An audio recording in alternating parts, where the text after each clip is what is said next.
তো বন্ধুরা, চলো আমরা একটু শান্তিনিকেতন থেকে তারাপীঠ ঘুরে আসি। তো শান্তিনিকেতন থেকে তারাপীঠ যাওয়ার জন্যে আমরা একটি গাড়ি ভাড়া করলাম। তো চলো আমরা সেই গাড়ি করে একটু তারাপীঠ ঘুরে আসি।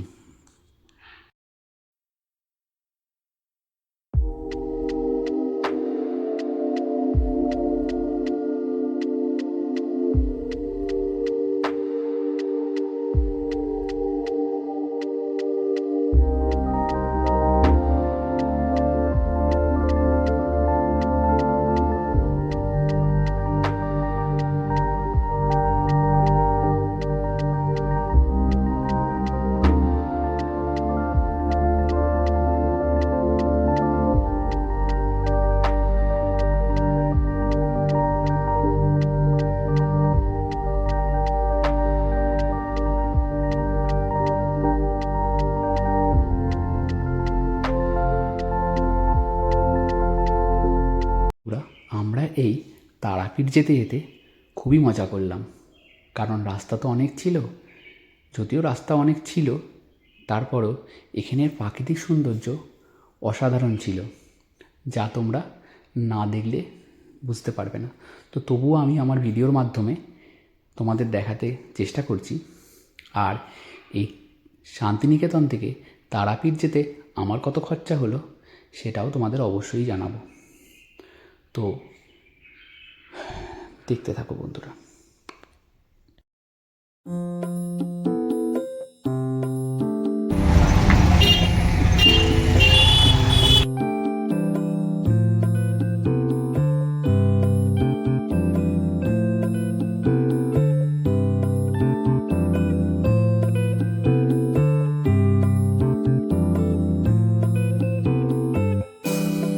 বন্ধুরা, আমরা অবশেষে শান্তিনিকেতন থেকে তারাপীঠ এই দুটো মাঝখানে এসে উপস্থিত হয়েছি, অর্থাৎ ময়ূরাক্ষী নদীর ওপর এসেছি। তো এই ময়ূরাক্ষী নদী সারা বর্ষাতেই জলমগ্ন থাকে। তো তখন এই ময়ূরাক্ষীর ওপর দিয়ে আর যাতায়াত করা সম্ভব হয় না। তো তখন এই রাস্তা বন্ধ হয়ে যায়। তো তোমরা এই ময়ূরাক্ষী নদীকে দেখতে থাকো, কারণ এই সময় আমরা অবশেষে তারাপীঠে এসে পৌঁছালাম এবং পৌঁছেই মায়ের কাছে যাওয়ার জন্যে আমরা এই বাজারটা দিয়ে আস্তে আস্তে হাঁটতে লাগলাম এবং হাঁটতে হাঁটতে আমরা অনেক কিছুই দেখলাম।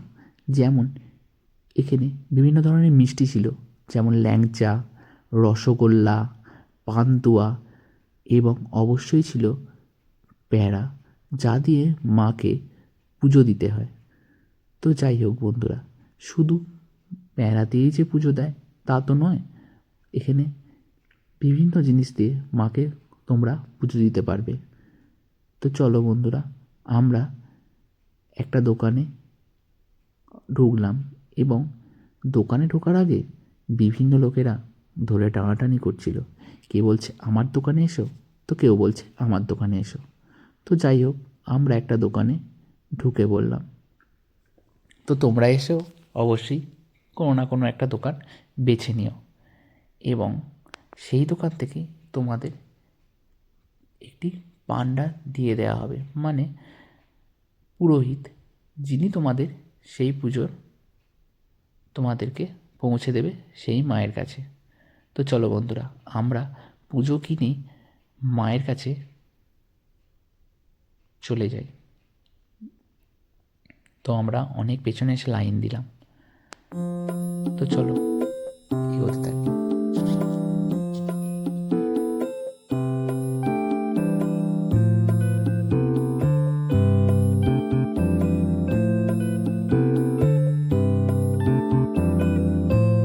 বন্ধুরা, আমরা অনেক পেছনে এসে লাইনে দাঁড়ালাম এবং লাইন আস্তে আস্তে এগোতে থাকছে। তো বন্ধুরা, এই লাইনে দাঁড়িয়ে আমি দেখলাম যেখানে মায়ের ভোগের সরঞ্জাম কাটা হচ্ছে এবং সেই ভোগ রান্নাও করা হচ্ছে। তো তোমাদেরকে দেখাচ্ছি বন্ধুরা, তোমরাও দেখতে পাচ্ছ কি অসাধারণ। তো অবশ্যই তোমরা এই তারাপীঠে এসো বন্ধুরা, এবং এসে মায়ের এই ভোগ তোমরা খেও, অসাধারণ লাগবে। আমরাও খাবো, আমরাও কুপন কেটেছি। তো বন্ধুরা, তোমরা দেখতে থাকো বন্ধুরা, আশা করছি ভালো লাগবে।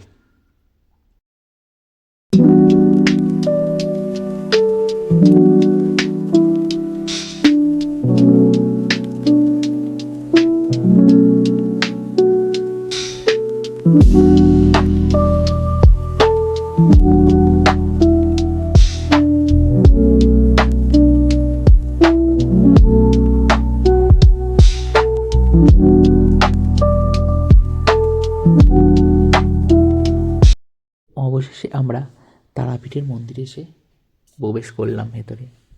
অনেক লম্বা লাইনের পর, দীর্ঘ প্রতীক্ষার পর সেই প্রতীক্ষার অবসান ঘটল। আমরা মায়ের দেখা পেলাম। তো বন্ধুরা, তোমাদের বলে বোঝাতে পারবো না মায়ের কি অসাধারণ রূপ। তো তোমরা এলে অবশ্যই দেখতে পাবে এখানের মাকে কি অপূর্ব সুন্দর দেখতে লাগে। তো বন্ধুরা, সেটা তো তোমাদের খুব একটা ভালো করে দেখাতে পারলাম না, এটা তো এসেই দেখতে হবে, কারণ এখানে মোবাইল ফোন অ্যালাউ নয়, তাই আমি ছবিও তুলতে পারলাম না। তো বন্ধুরা, তোমরা দেখতে থাকো।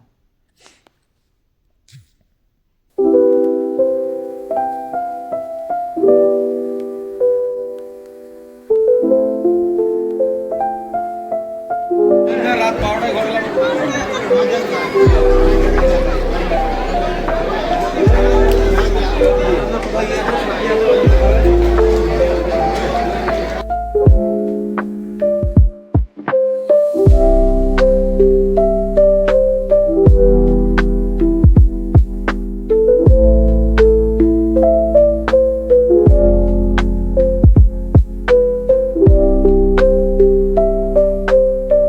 আমরা তারাপীঠে মায়ের দর্শন করে এবং মায়ের ভোগ খেয়ে আমরা আস্তে আস্তে বেরোতে শুরু করলাম পরের গন্তব্য।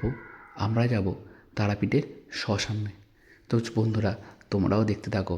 আমরা এই শ্মশানে তোমাদেরকে দেখাতে থাকলাম। তো তোমাদের শ্মশান কেমন লাগলো সেটাও জানিও অবশ্য। তো দেখতে থাকো বন্ধুরা, শ্মশান কেমন ছিল তারাপীঠে। আশা করছি তোমাদের ভালোই লাগবে।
বন্ধুরা, আমরা এই তারাপীঠের শ্মশান ঘুরে আমরা আমাদের পরের গন্তব্যস্থলের দিকে এগোতে থাকলাম।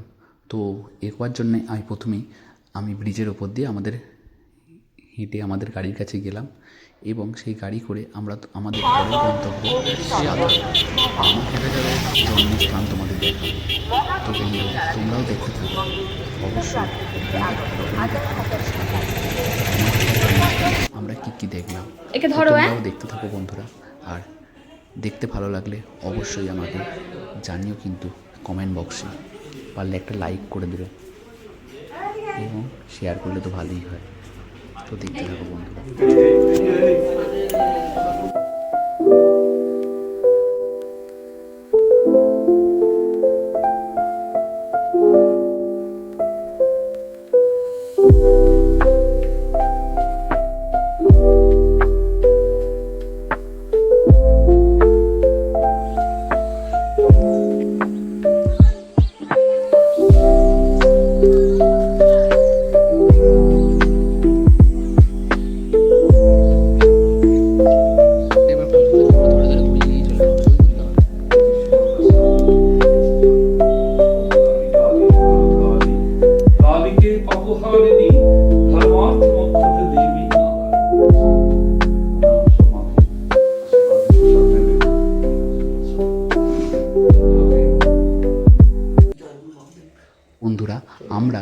এই তারাপীঠ দর্শন করে এবার আমরা বাড়ি ফেরার উদ্দেশ্যে রওনা দিলাম। তো তোমাদের যেটা জানাবো বলেছিলাম যে আমাদের এই তারাপীঠ আসতে শান্তিনিকেতন থেকে গাড়ি ভাড়া পড়লো প্রায় 1,500 থেকে 2,000 টাকার মতো। আর ওখানে আমরা খাওয়া দাওয়া তো করেছিলাম, লাগবে। তো টাটা বাই বাই বন্ধুরা, তোমাদের সঙ্গে আবার দেখা হবে আমরা নেক্সট ভিডিওতে।